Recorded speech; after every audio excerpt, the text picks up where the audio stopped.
guys, welcome back to the Cabin Podcast, Season 3.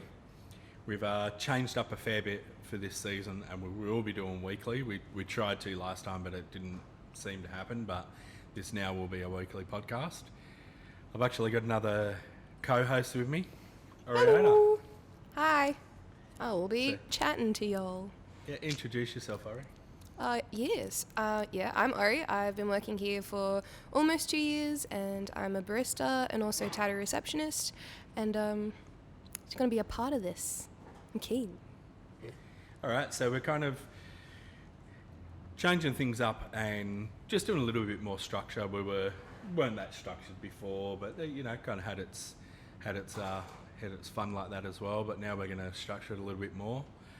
So we're going to start off. We've got a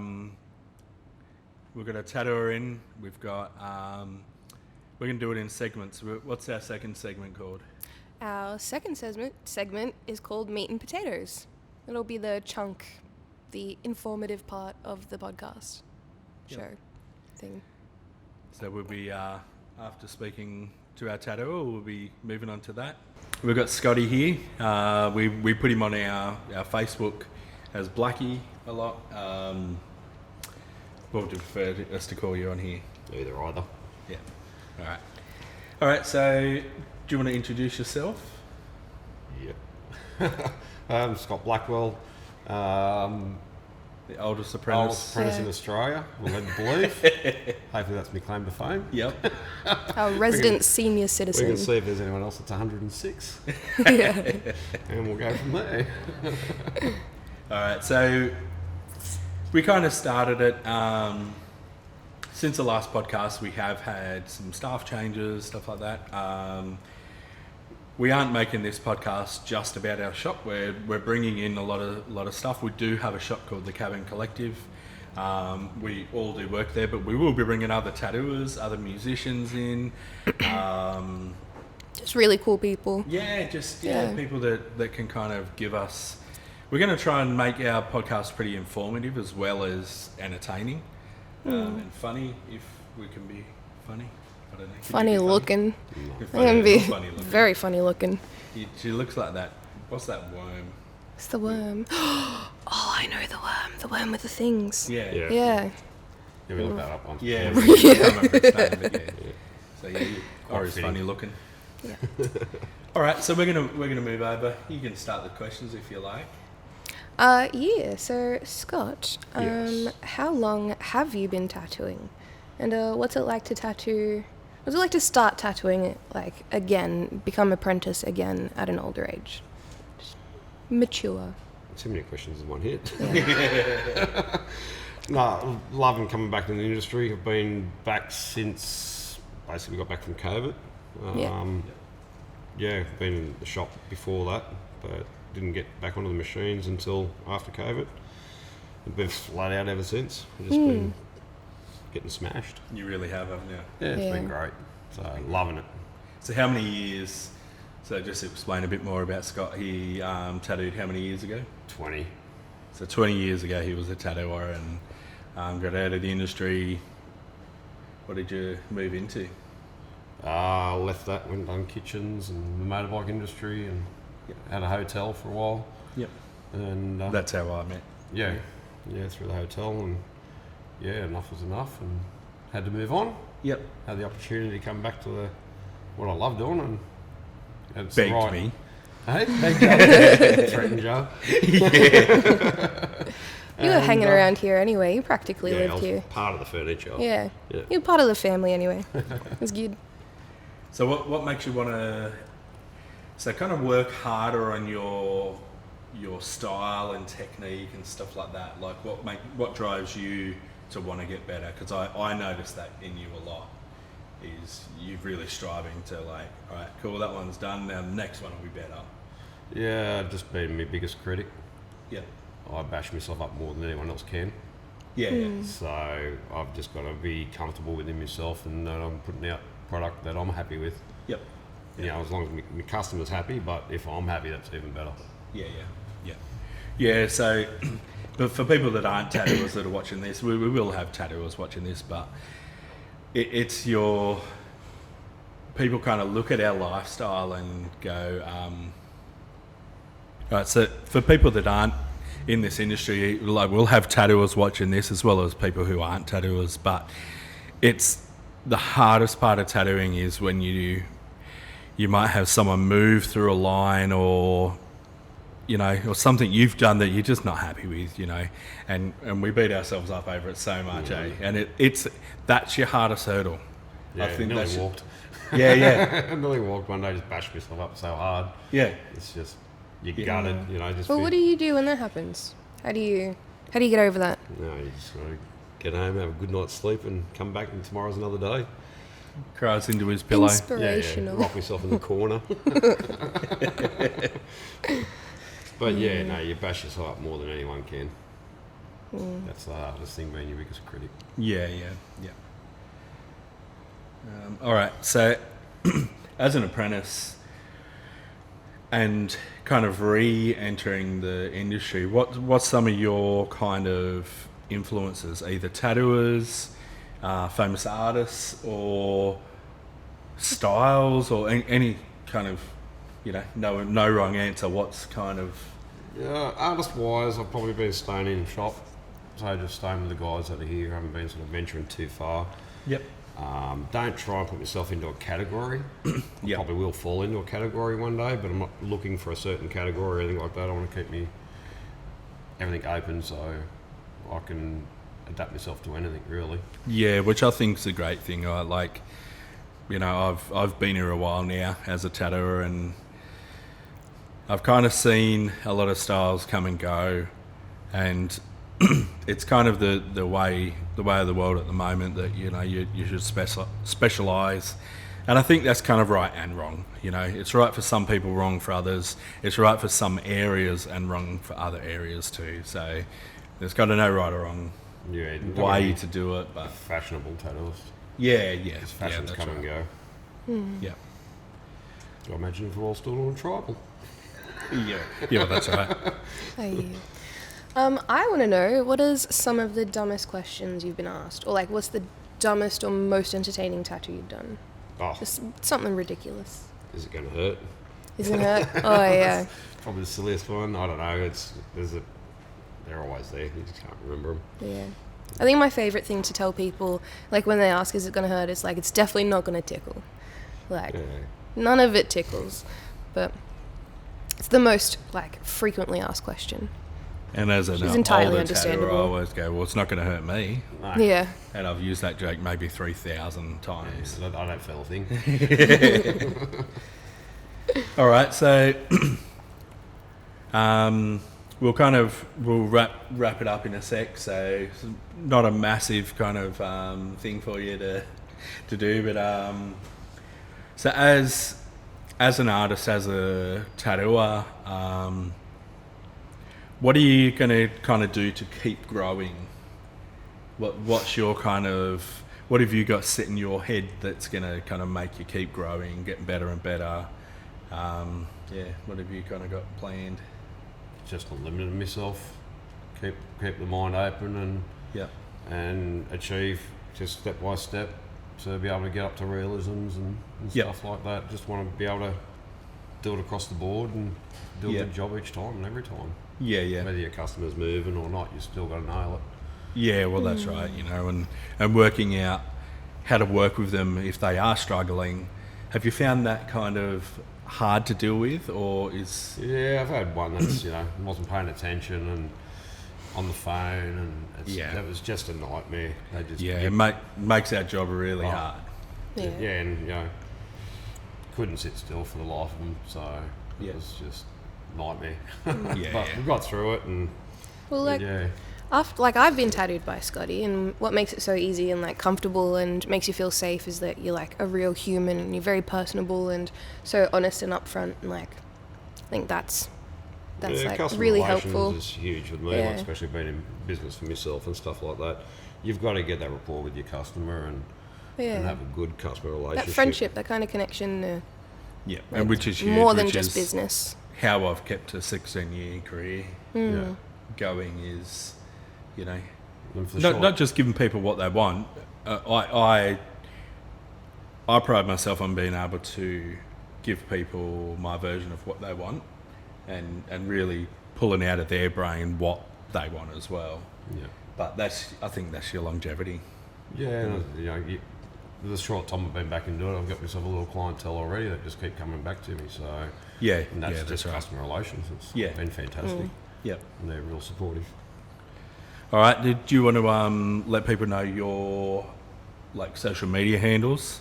Yeah, I'm on Facebook with Scott Blackie Blackwell, and on Instagram with White Sick Inc. And you can most of my artwork's on there, and I do flash sheets from time to time, put up there. They're available. Some of my artwork's on there. Yep. So at the moment, for local people that are listening around the world, this kind of doesn't apply to you unless you want to fly over, which is also not available at the moment with COVID. But Scotty's on a reduced rate still. That's kind of the way we work it over here. Bit of a reduced rate. And then he will be going into that next category soon. If you do want to kind of get in there and get a spot with him, we'll get that sorted for you. Keep you busy so I don't go stir crazy. The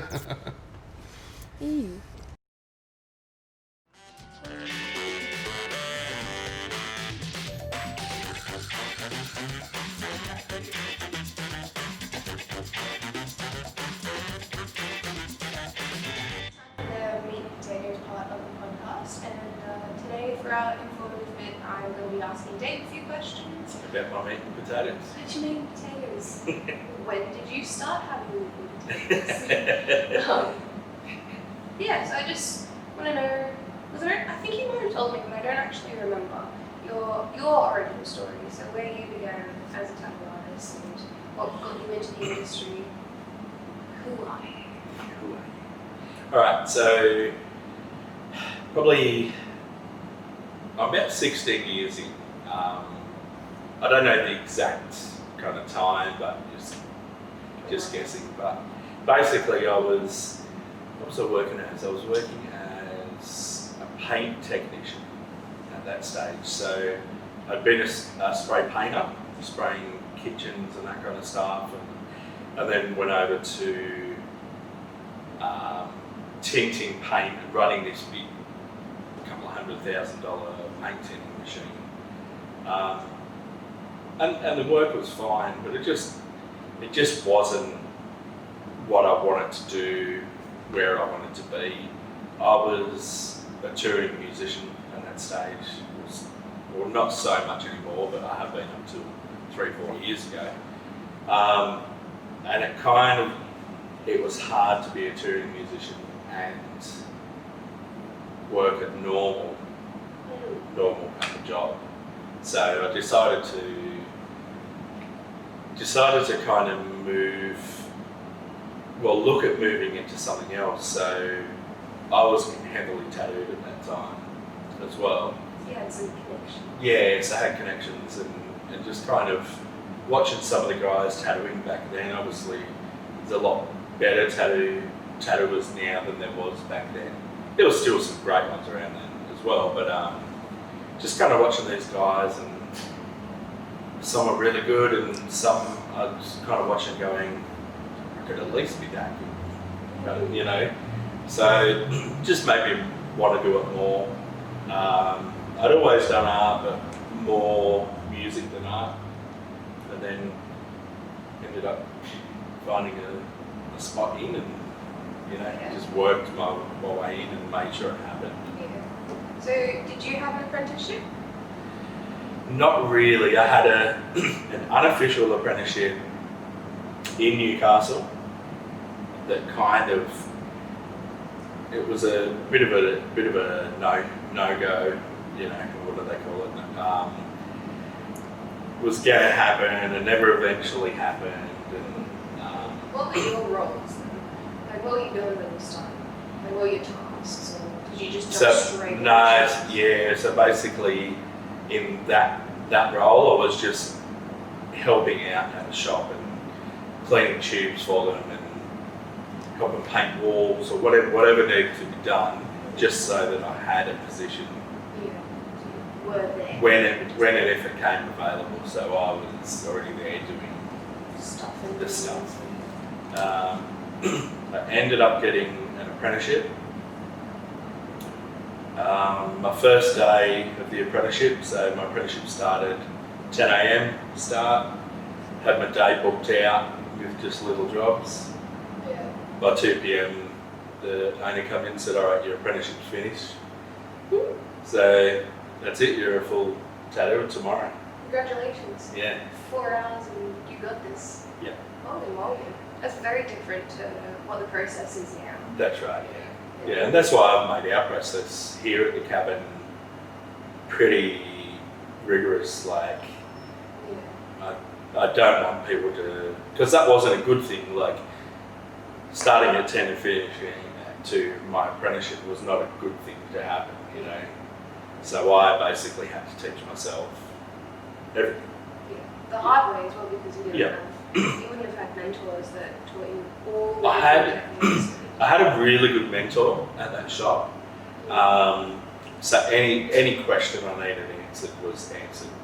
Yeah. So I guess there just was a routine of. no, that's right. Yeah. So it kind of still fits to an apprenticeship. It just was my apprenticeship was learning on walk-in clients. Yeah. You know, sorry. Yeah. Sorry, those people that got tattooed in my first couple of months. It's a memory. This is fun. Yeah, that's right. No, that's really cool. What were some of your struggles?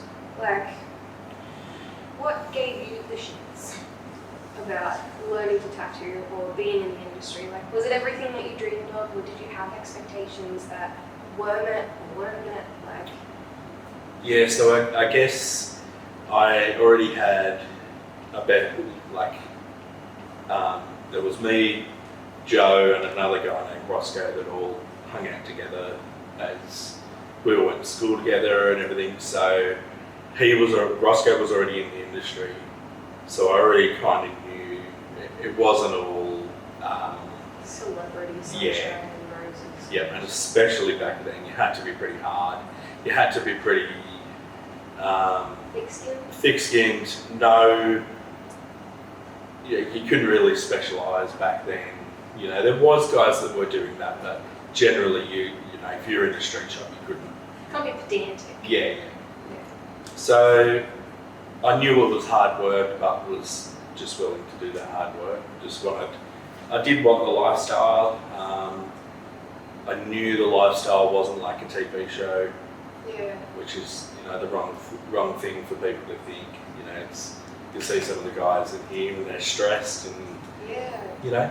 From an That's outside all a part of it. perspective, it's so hard to even imagine that, because you don't realise that tattoo artists are just people under a lot of pressure and a lot of expectation, and That's right. We're still just people doing a job. yeah, there's such a stereotype. Like, there really is. Yeah. And I had no idea until I started like talking to tattoo artists and being around like the shop and everyone that works here constantly. And I had the completely like wrong idea of what tattoo artists do. They don't just sit down and draw. Like, No, that's not right. in it, which is- Yeah, well, you have to sit down all day. Yeah. So you start putting weight on, and you know, like unless It's not even you sitting, combat. it's crouching. Like, Yeah, you guys are all in mangled positions trying to get the best kind of angle to tattoo everybody on, and we're just kind of laying there with our foot up, and we're like, oh, my butt hurts. And you guys are like crackling and popping like Yeah. glow sticks. Yeah, Yeah. but we don't glow at the end of No. it. There's no glowing. No. Except for sweat. All the sweat.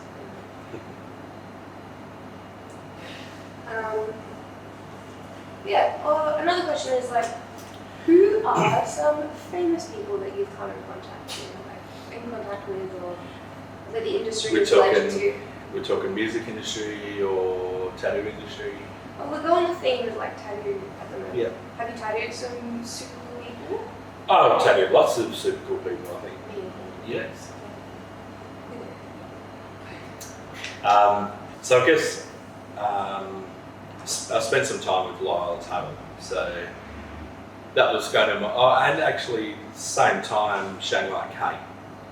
So they're kind of they're idols of my time, looking into trad tattooing and the 50s and 40s and that kind of stuff through the 60s.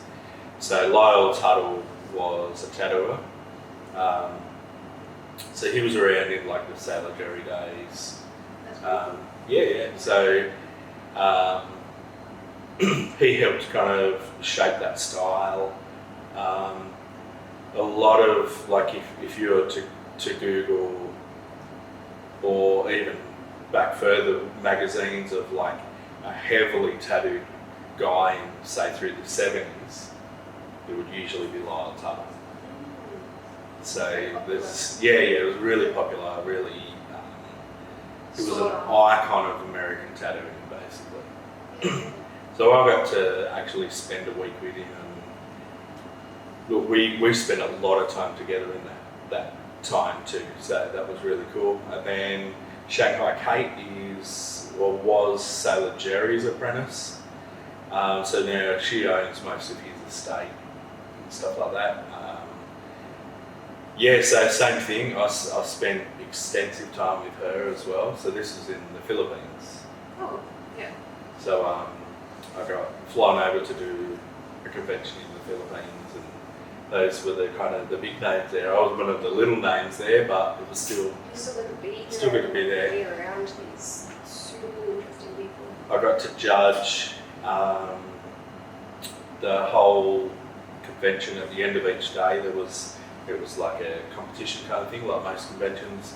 I got to judge alongside Lyle Tuttle. Yeah. So that's probably the biggest thing I've done in the industry, I guess. Yeah. So you put on like the same kind of this. As a legend, yeah. So that was really cool, and I kind of keep that, and it's one of my little feathers in my cap. Yeah. Well, going the complete opposite way, has there been any lows, in your time working in the tattoo industry? Yeah, I think there will always be lows in the tattoo industry for tattooers.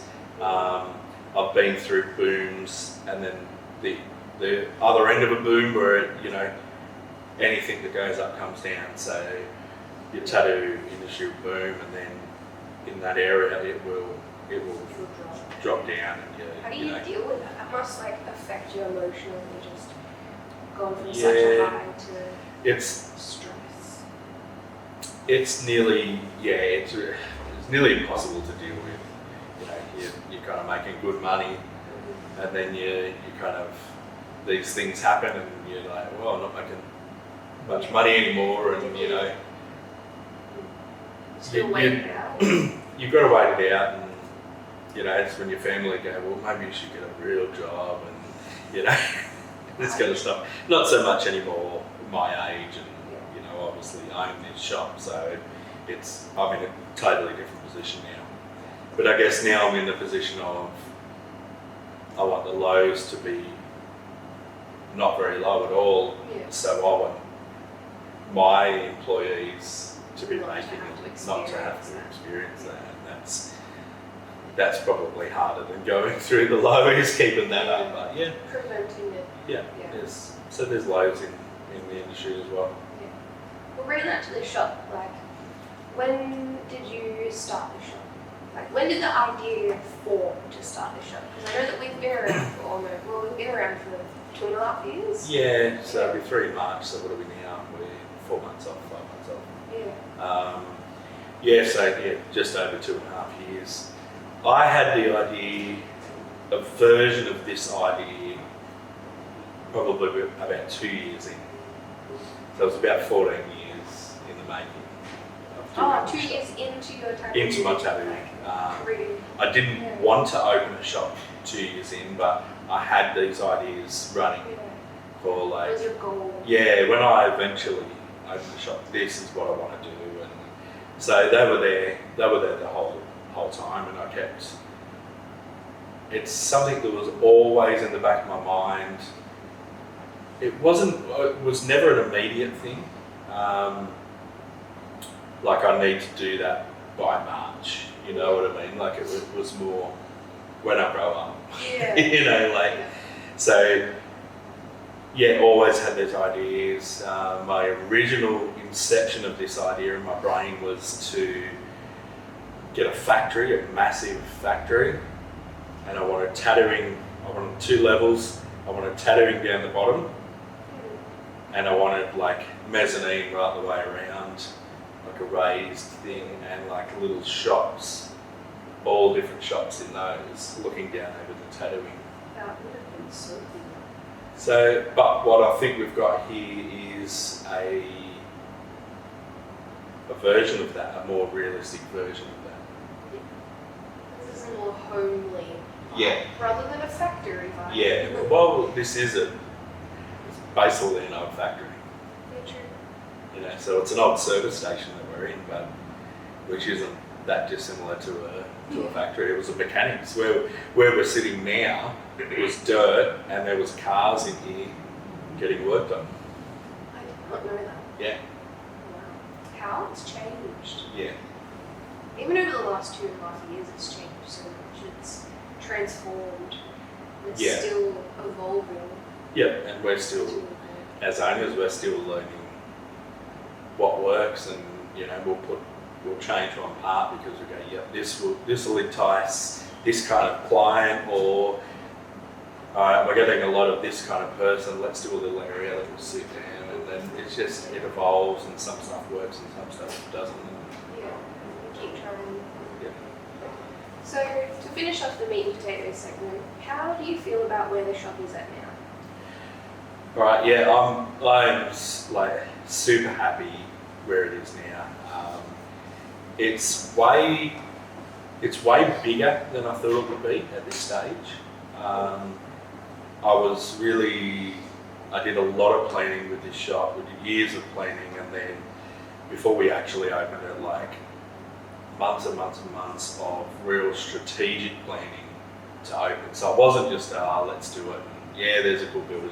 All right, we'll go. It was really well planned.